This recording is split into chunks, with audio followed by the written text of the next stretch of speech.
It's honestly hilarious seeing part 6 through Enrico Pucci's point of view. This character is one of the most interesting you'll see to come out of JoJo. You're never really sure if he's just insane like Diavolo, Yes, I am. following a twisted but sincere conviction like President Valentine, or all of the above. He feels like a walking contradiction. Unlike Dio or Cars, Pucci's goal wasn't completely selfish, and might even have been somewhat noble. But it boggles the mind as a priest the things he was willing to do to achieve it. And even crazier, he didn't even know how to achieve it. His best friend Dio supposedly knew, but never actually told him. Which raises the question, was Dio gatekeeping or was Pucci just listening to Dio yap? But events prove Dio wasn't just yapping. It all starts to make a little more sense when you look at Pucci's past. During his priest training days, Pucci meets Dio by literally tripping over his feet like they were auditioning for the Wizard of Oz. And that's all that's left of the Wicked Witch of the East. Seeing Pucci's limp, Dio heals his deformed foot, a condition Pucci had since birth. And while he's caressing Pucci's feet, Dio asks him, "Do you believe in gravity? Do you believe there's a reason you tripped over me?" This was the moment Pucci's life changed forever. Symbolically, it's pretty deep too. Dios means God in Spanish, and Dio healing Pucci's feet mirrors the biblical story of Jesus healing the lame. This is probably when Pucci's total devotion to Dio began. He became Dio's most loyal soldier, but the irony is, even the devil can perform miracles. Earlier, Dio had mentioned being allergic to the sun, and Pucci believed him. Even said, not even the devil would tell that kind of lie. And, well, if you know anything about Dio, it works both ways. Later, Pucci finds out he has a fraternal twin brother, Weather Report, or West Aquamarine, who was switched out with a dead baby and raised separately. Even crazier, Pucci learns that Weather fell in love with his other sibling, their mutual sister.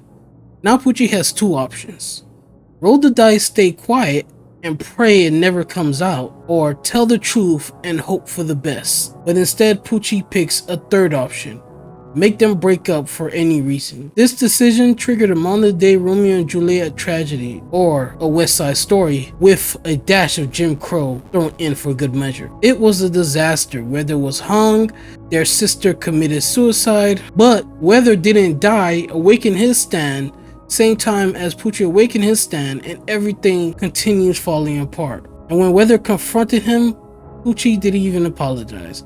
No, my bad bro, that's on me. No admission of guilt, not even acknowledgement of his brother's pain, who has a justified reason for his crash out.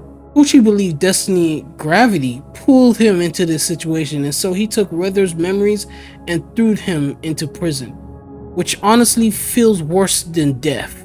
No memories, locked away forever, and no idea why. After this, Pucci seeks Dio again for answers. Dio, shirtless, lying in bed under a single candle, talking to Pucci about destiny, gravity, and the path to heaven. Nothing weird about two bros lying in the dark, talking about philosophy. Totally normal. But no matter how platonic it might be, the vibe was off. This is what they be talking about. Yeah, but what's the move, gang? What's the move, gangy? What's wrong? What we about to get into?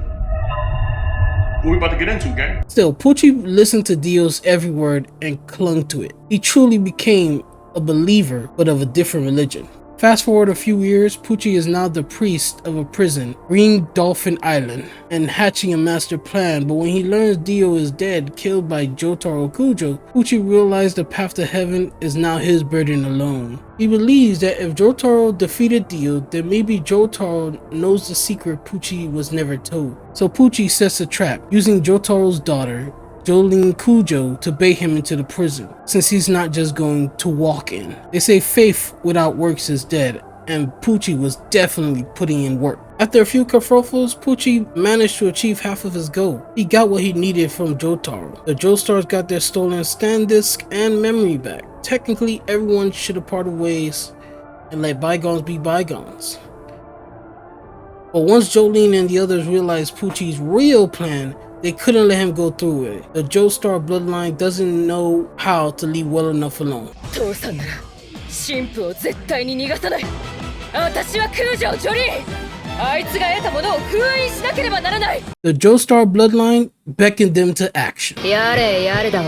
So begins the final cat and mouse game across Florida. Pucci running toward heaven and the Joestar chasing him like black on ice. Well, stay off the roads if you can, folks. Lots of reports of black ice. Ooh, you gotta watch out for that dangerous black ice. It's transparent and sneaky. Hard to see black ice.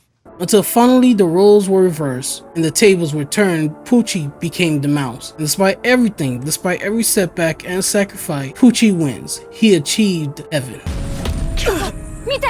But was he really wrong? At some point you have to wonder, was Pucci's goal really that bad? He just wanted to give humanity a glimpse of heaven, a world where everyone knows their fate and accepts. Sure, he was working off a lot of assumptions. Sure, his methods were horrifying, but was he completely wrong? The tragedy is, no one even tried to understand him. They just saw the danger and had to stop him. And even after winning, even after all the sacrifices he made, Pucci still loses. With the most ironic twist possible. His journey started because of his brother and ended because of his brother.